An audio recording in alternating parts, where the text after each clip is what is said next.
चलो जी सॉरी। तो बेटा अपन लास्ट क्लास में पढ़ रहे थे, तो अपन ने एसिडिक स्ट्रेंथ के ऑर्डर को निकालना सीखा था। आज अपन सीखेंगे कि इस ऑर्डर को एक नेट इफेक्ट में आपको याद रखना है। जैसे कार्बोकेटाइन का आपको नेट ऑर्डर याद कराया था, वैसे एसिडिक स्ट्रेंथ का आपको नेट ऑर्डर याद होना चाहिए। देखो सबसे ज्यादा जो एसिडिक है वो है अपने पास सल्फोनिक एसिड। क्या है बेटा? Sulphonic acid. क्लियर है? उसके बाद में आपके पास है पिक्रिक एसिड। कौन सा है बेटा? Picric acid. ठीक है।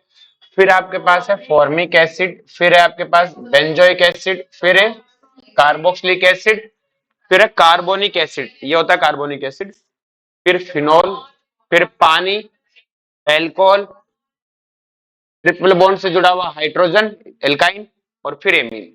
अब देखो इस ऑर्डर को समझते हैं ऐसा ही क्यों आया। अगर मैं यहां से H प्लस हटाता हूं तो इसके पास इक्विवेलेंट रेजोनेंस है, वो भी दो। कितने हैं? दो। पिक्रिक एसिड इसलिए ज्यादा हो गया क्योंकि इस पे बहुत ज्यादा क्या लगे हुए हैं? Withdrawing group. क्या लगे हुए हैं? और फिर बात करते हैं इन तीनों एसिड्स की। जनरली आपको याद होना चाहिए कि एसिडिक एसिड जो कार्बोक्सिलिक एसिड होते हैं वो फिनोल से क्या होते हैं? ज्यादा एसिडिक होते हैं। लेकिन यहाँ पे पिक्रिक ज्यादा है। क्यों ज्यादा है बेटा पिक्रिक? क्योंकि इसमें बहुत भयंकर विड्रॉइंग ग्रुप है लगे हुए। अब अगर मैं इन तीनों की बात करूं तो इन तीनों का तो ऑर्डर मैंने सिखा रखा है। इसके अंदर क्या लगता है? प्लस आई लगता है। इसके एनाइन पे प्लस आई लगता है।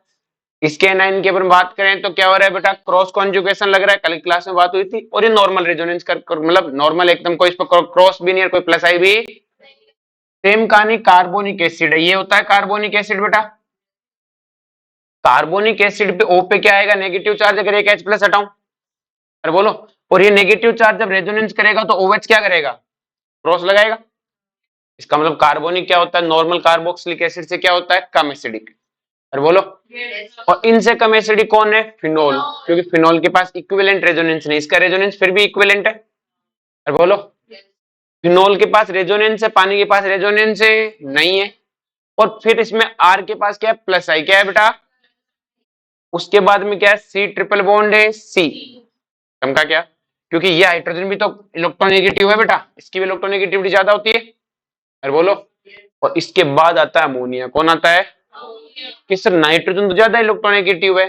तो अगर नाइट्रोजन से H प्लस हटेगा तो NH2 नेगेटिव बनेगा। इस पे से H प्लस हटेगा तो C पे नेगेटिव चार्ज आएगा। तो बताओ कौन सा नेगेटिव चार्ज ज्यादा स्टेबल है?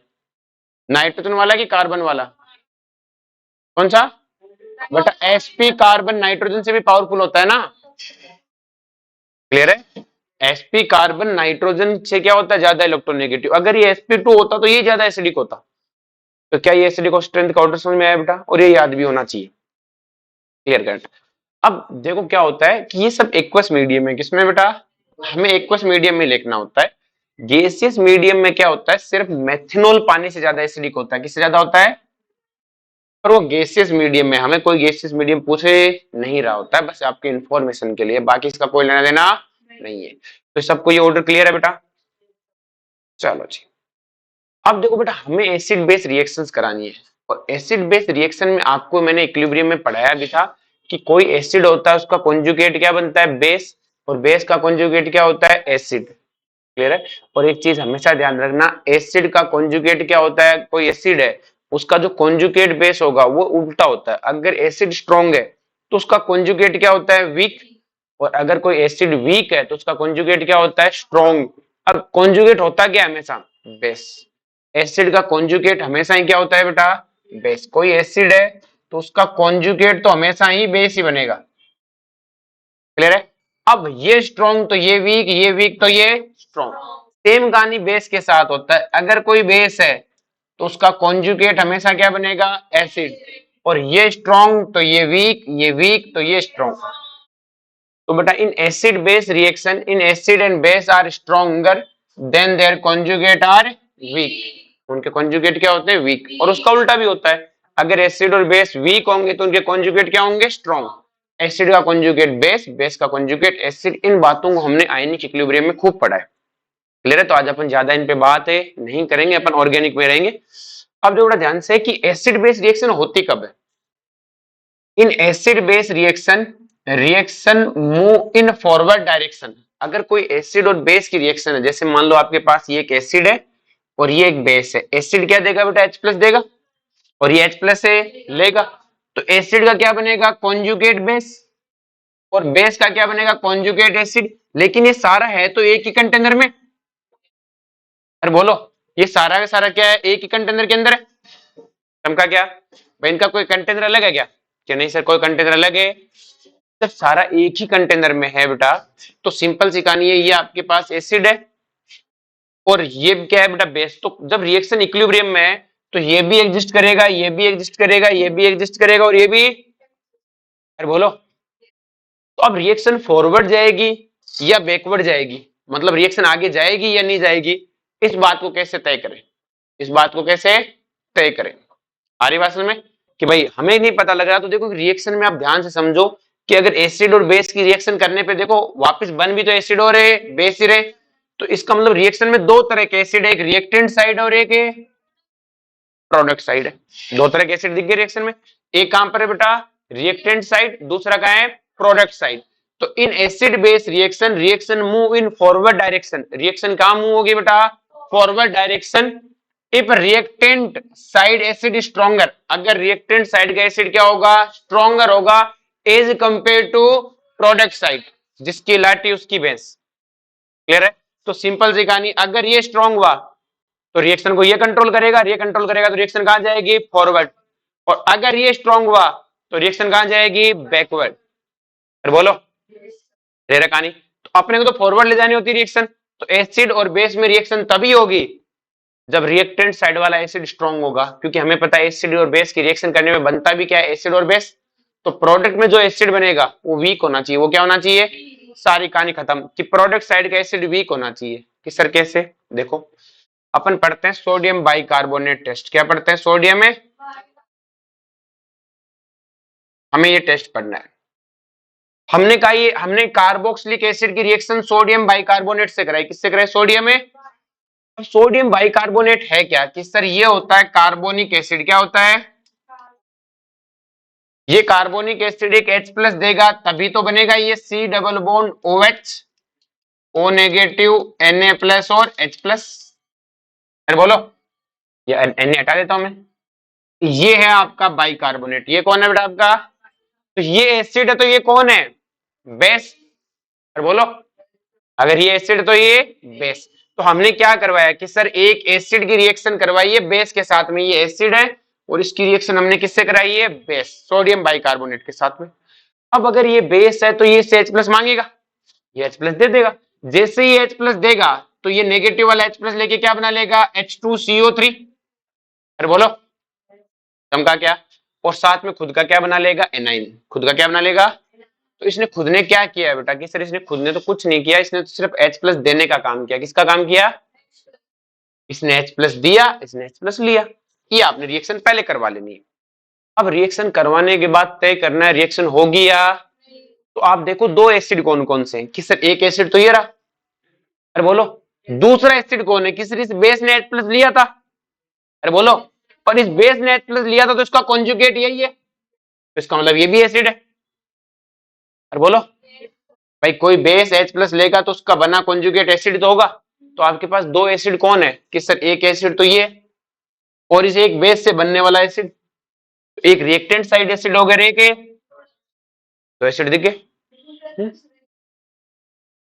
हाँ, तो इसने H प्लस रिलीज किया, इसने एक्सेप्ट किया, और ये इसका मतलब ये बेस है, और बेस का कॉन्जुगेट क्या होता है, एसिड। और रिएक्शन को उल्टा देख, यही H प्लस दे रहा है। अब रिएक्शन फॉरवर्ड जाएगी या नहीं जाएगी, हम तय करेंगे। रिएक्टेंट साइड का एसिड क्या दिखना चाहिए, स्ट्रॉन्ग, रिएक्टेंट साइड का क्या दिखना चाहिए, स्ट्रॉन्ग। तो मुझे बताओ बेटा, कार्बोक्सिलिक एसिड और कार्बोनिक एसिड में ज्यादा एसिडिक कौन है, कार्बोक्सिलिक एसिड। इसका मतलब रिएक्शन फॉरवर्ड जाएगी, मतलब जब हमने इनको डाला है इसका मतलब रिएक्शन यहां पहुंची है।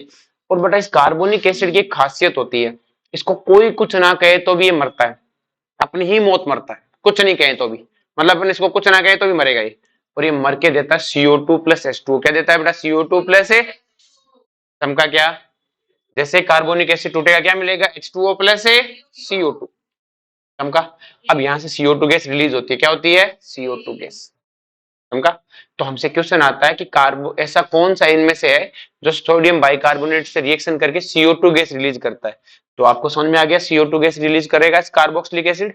अरे बोलो, क्योंकि हमें आपको तो ये तय करना है ये बनता है क्या, ये बनता तो CO2 पक्का आती है, जैसे मैं नेक्स्ट लूं, ये आपके पास है सल्फोनिक एसिड, किसी ने कहा कि सोडियम बाइकार्बोनेट टेस्ट देता है क्या, तो आपने कहा ये H प्लस देगा, ये H प्लस है, अरे बोलो सॉरी, ये H प्लस देगा, ये H प्लस है लेगा, तो ठीक है, तो H प्लस दिला दो, इसने H प्लस दिया, इसने H प्लस लिया, क्या बन गया, कार्बोनिक कार्बोनिक एसिड।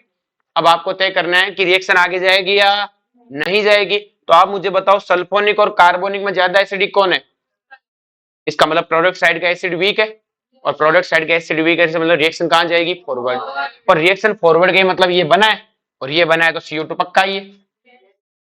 अरे बोलो उनका क्या। नेक्स्ट मैंने पिक्रिक एसिड, क्या है बेटा, हमने पिक्रिक एसिड में सोडियम बाइकार्बोनेट डाला, जैसे हमने सोडियम बाइकार्बोनेट डाला तो हमें तय करना है रिएक्शन होगी कि नहीं होगी, तो ठीक है, तो इसका H प्लस दिला दो, इसने H प्लस दिया, इसने H प्लस लिया, रिएक्शन लिख ली। अब आपको तय करना है फॉरवर्ड जाएगी कि नहीं जाएगी, तो प्रोडक्ट का एसिड ये, क्योंकि बेस ने H प्लस लेके ये बनाया, और रिएक्टेंट का एसिड ये, इसने H प्लस दिया, इन दोनों में से ये कौन है ज्यादा एसिडिक, अरे बोलो, और ये ज्यादा एसिडिक का मतलब रिएक्शन कहां जाएगी बेटा, फॉरवर्ड, और ये बनेगा मतलब CO2 आएगी। अरे बोलो, अगर मैं सिंपल फिनोल ले लूं PHOH और इसमें सोडियम बाइकार्बोनेट डालूं, अरे बोलो, तो जैसे इसमें सोडियम बाइकार्बोनेट डालूंगा, आपको तो कुछ पता नहीं, आप तो नादान हो, रिएक्शन करवा दो। हमने कहा इसने H प्लस दिया, इसने H प्लस से लिया, तो PHO नेगेटिव और H2CO3 बना। अब रिएक्शन फॉरवर्ड हुई कि नहीं हुई, तो आपको पता है रिएक्टेंट साइड का एसिड ये, प्रोडक्ट साइड का, प्रोडक्ट का साइड का एसिड इस रिएक्टेंट वाले एसिड से स्ट्रॉन्ग है, अरे बोलो, और रिएक्टेंट साइड से स्ट्रॉन्ग है, तो आप क्या कहोगे बेटा, इस रिएक्शन फॉरवर्ड है, क्योंकि ये बनेगा ही नहीं, और ये बनेगा ही नहीं तो CO2 आएगी नहीं, इसका मतलब फिनोल कार्बोक्सिलिक इस सोडियम बाइकार्बोनेट से रिएक्शन करके CO2 रिलीज नहीं करते। चमका क्या, बोलो कोई दिक्कत इसमें, पक्का। सेम कहानी मैंने एल्कोहल के लिए की, किसके लिए की बेटा, एल्कोहल में सोडियम बाइकार्बोनेट टेस्ट होता है कि नहीं होता, मैंने कहा रिएक्शन करवा दो, रिएक्शन है, आपने रिएक्शन करवा दी, इसने H प्लस दिया, इसने H प्लस से लिया, लेने के बाद जो प्रोडक्ट साइड का एसिड है, क्या वो रिएक्टेंट से स्ट्रॉन्ग है कि वीक है, स्ट्रॉन्ग, अल्कोहल से तो ज्यादा ही होता है, इसका मतलब ये रिएक्शन भी नहीं होगी, ये बना ही नहीं तो CO2 आएगी, चमका क्या, पक्का। नेक्स्ट देखो बेटा, कुछ लोग और भी एलिमेंट है जो ये टेस्ट दे देते हैं, मैं सीधा लिख रहा हूं ना, उनमें से ये वाला NO2 जिसपे 2 NO2 ग्रुप लगे हुए हूं, पिक्रिक एसिड और 2,4 डाइनाइट्रो वाला भी दे देता है, इसके अलावा एनिलीन तो नहीं देता, एनिलीन तो बेस है, लेकिन एनिलीनियम आयन दे देता है, ये एसिड है, ये कौन है बेटा, कि सर ये एसिड कैसे H प्लस दे देगा फौरन से, क्योंकि H प्लस देने के बाद स्टेबल है कि नहीं, देखो एनआईन नहीं आ रहा है तो बहुत स्टेबल है, अरे बोलो भाई PH3 ने, आपको पता है PHNH3 प्लस है, अगर ये H प्लस देगा तो इस पे क्या बनेगा, न्यूट्रल, और हमने क्या कहा था H प्लस देने के बाद जो बने वो स्टेबल होना चाहिए, वो तो स्टेबल है, इसलिए ये बहुत अच्छा एसिड है, तो ये भी क्या देते हैं, सोडियम बाइकार्बोनेट टेस्ट दे देते हैं, बोलो। अब सोडियम बाइकार्बोनेट टेस्ट को एक और तरीके से क्वेश्चन को पूछता है, कहता है कि एक कंपाउंड है जिसमें हमने सोडियम बाइकार्बोनेट डाला, उससे गैस निकली, उस गैस को हमने कैल्शियम हाइड्रोक्साइड लाइम वाटर के सॉल्यूशन में फ्लो किया, तो लाइम वाटर का सॉल्यूशन व्हाइट टर्बिट हो गया, व्हाइट है, तो बताओ वो कंपाउंड कौन सा हो सकता है, नीचे दिए गए ऑप्शंस में से। तो आपको कहानी क्या है बेटा, कि देखो जो ये अपने पास कैल्शियम हाइड्रोक्साइड होता है, इसको हम लाइम वाटर बोलते हैं, क्या बोलते हैं बेटा,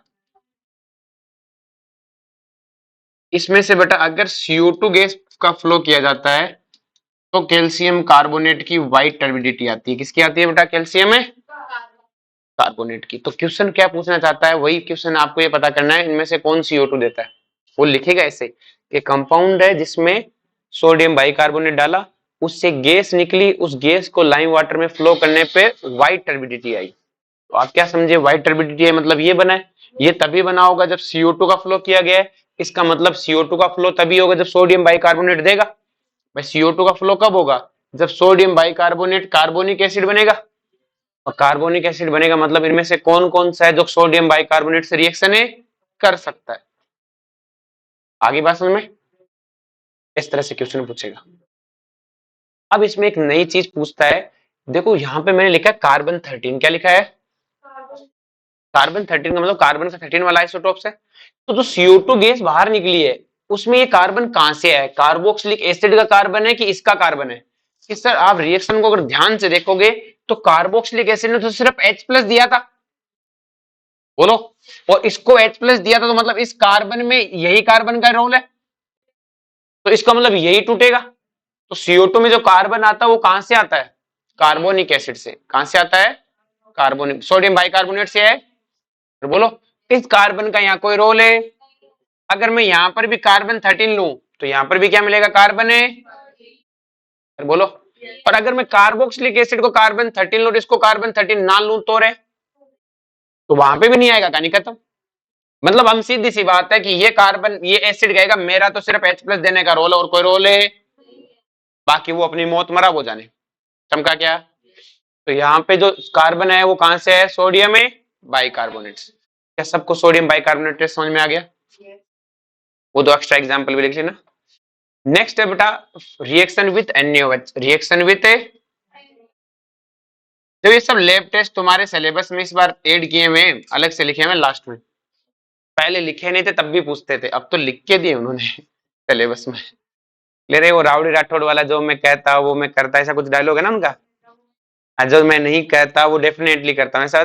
बस वैसा समझ लो। अब कि पहले तो वो कहते नहीं थे तब भी देते थे, अब तो कह रहे हैं। अब देखो रिएक्शन विथ NaOH की बात करते हैं। रिएक्शन विथ NaOH, तो देखो हमें ये कार्बोक्सिलिक एसिड कहता है NaOH से रिएक्शन करेगा क्या? करवा दो, हमने करवाई, ये H+ देगा, ये H+ से लेगा, तो यहाँ पे कार्बोक्सिलेट आयन और यहाँ पे क्या बना? H2। आपको तय करना है कि प्रोडक्ट साइड का एसिड क्या होना चाहिए? वीक क्या होना चाहिए? तो बताओ, प्रोडक्ट साइड का एसिड कौन है? पानी। तो क्या पानी से वीक है? इसका मतलब रिएक्शन होगी, इसका मतलब रिएक्शन है। समझा क्या? नेक्स्ट देखो, ये कौन है बेटा? Sulphonic acid. कौन है? अगर मैं सल्फोनिक एसिड की रिएक्शन NaOH से करा दूं, किससे करा दूं बेटा? तो NaOH से कराऊं तो ये H+ देगा, ये H+ से लेगा। अरे बोलो, यहाँ पे क्या बन जाएगा बेटा? हमें रिएक्शन कराई, प्रोडक्ट साइड का एसिड कौन बना? पानी। क्या पानी वीक है? इसका मतलब रिएक्शन होगी, इसके कंपैरिजन में तो वीक ही है। पिक्रिक एसिड से रिएक्शन कराई, तो बताओ रिएक्शन होगी क्या? कि सर ये H+ देगा, ये H+ लेगा, या O नेगेटिव लेना। तो इसने H+ दिया, इसने H+ लिया, प्रोडक्ट साइड का एसिड कौन है? पानी, इसका मतलब रिएक्शन है, होगी। फिनोल की NaOH से रिएक्शन कराई, तो जैसे रिएक्शन कराई क्या बना बेटा? फिनॉक्साइड आइन। भैया H+ दिया, इसने H+ से लिया, तो लेने के बाद जो प्रोडक्ट साइड का एसिड है वो पानी, और पानी फिनोल से कम एसिडिक होता है। फिर मैंने एल्कोहल की NaOH से कराई, और बोलो, और क्या मिला? RO नेगेटिव Na+ और H2O। अरे बोलो, और प्रोडक्ट साइड का एसिड कौन है? पानी। पानी एल्कोहल से स्ट्रॉन्ग है, इसका मतलब रिएक्शन है नहीं होगी। अरे बोलो, नेक्स्ट वन है बेटा कि ये NaOH के साथ रिएक्शन थी एसिड्स की। अब सारे एसिड मेटल के साथ रिएक्शन करते हैं। किसके साथ रिएक्शन करते हैं? मेटल के साथ रिएक्शन करके हाइड्रोजन गैस रिलीज करते हैं। कौन सी गैस रिलीज करते हैं? Hydrogen gas. तो जैसे आपके पास कार्बोक्सिलिक एसिड है, अगर इसमें मैं सोडियम डालूं तो ये इसका H+ ले लेगा। अरे बोलो, और R नेगेटिव, तो ऐसा कैसा रहा बेटा? अब ध्यान से देखो तो सोडियम Na से किस में चला गया? Na+ में, मतलब सोडियम का ऑक्सीडेशन हुआ है, तो हाइड्रोजन का क्या होगा? रिडक्शन। और हाइड्रोजन का रिडक्शन होगा तो H+ किस में चला जाएगा? H2 गैस में। तो बोलो, चमका क्या? इसी तरह अगर मैंने सोडियम डाला, वापिस से वही होगा। कार्बोक्स सल्फोनिक एसिड तो वैसा का वैसा है, सोडियम Na से Na+ में गया तो हाइड्रोजन H+ से किस में चला गया? 0 में। हाफ H2 रिलीज करता है, क्योंकि यहाँ से एक ही मोल है तो उधर भी एक ही मोल आना चाहिए ना, ये ध्यान रखना, हाफ मोल H2। और बोलो, सेम कहानी पिक्रिक एसिड से होगी, सेम कहानी फिनोल से होगी, और सेम ही कहानी अब एल्कोहल से भी होगी। और एल्कोहल तो छोड़ो, अमोनिया से भी होगी। किससे होगी? अमोनिया भी एक H+ देगा, और क्या बना लेगा? Half H2। क्या बना लेगा? हमका क्या?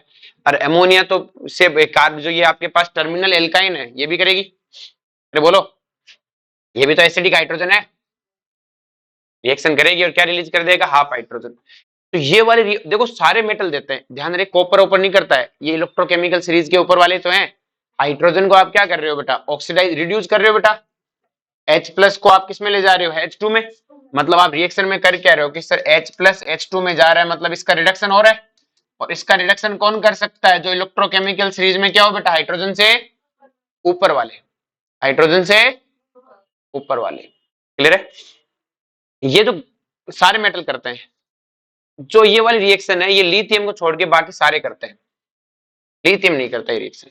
इसके साथ में बाकी सबके साथ तो लिथियम भी कर देता है, इसके साथ अलग ही लॉजिक है। अपन इनऑर्गेनिक में पढ़ते हैं, अभी पढ़ते नहीं है। क्लियर? एस ब्लॉक अपने हट गया, वरना पढ़ते हैं अपन। क्लियर है कि लिथियम नहीं करता ये रिएक्शन, बाकी कोई मेटल डाल दो ये वाली रिएक्शन होगी। और बाकी लिथियम तो बाकियों के साथ तो करता ही है। फिर बोलो, अब मुझे बताओ क्या ये रिएक्शन पॉसिबल है क्या?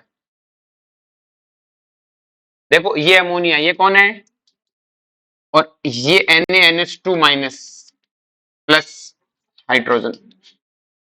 तो अमोनिया ने, आप ध्यान से देखो तो H प्लस दिया है बेटा, इसका मतलब अमोनिया यहाँ एसिड की तरह बिहेव कर रहा है। वैसे अमोनिया बेस होता है। फिर बोलो, तो अमोनिया ये एसिड की तरह बिहेव कर रहा है, इसका मतलब ये क्या है बेटा, बेस। क्या है बेटा? अरे बोलो, अब ये बेस है और ये कौन है, एसिड। तो आपको तय करना है कि ये एसिड बेस रिएक्शन होगी या नहीं। तो सिंपल, आप एसिड बेस रिएक्शन करवा दो। किस तरीके से? ये H प्लस देगा, ये H प्लस है, और ये H प्लस देगा तो ये NH2 प्लस लेके क्या बना लेगा, अमोनिया गैस। अब आप तय करो क्या ये रिएक्शन पॉसिबल है कि नहीं है। अमोनिया इसके कंपैरिजन में वीक एसिड है, इसका मतलब रिएक्शन फॉरवर्ड जाएगी। रिएक्शन कहां जाएगी, फॉरवर्ड।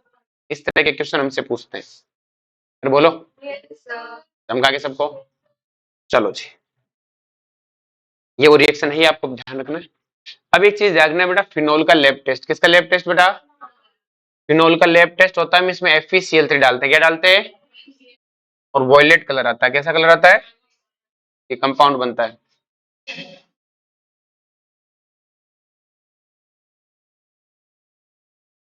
हेक्साफिनोलेट फेरस आयरन है।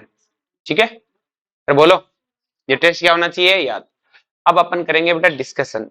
ठीक है, और ये जो बेसिक स्ट्रेंथ है इसको अपन कल खींचेंगे।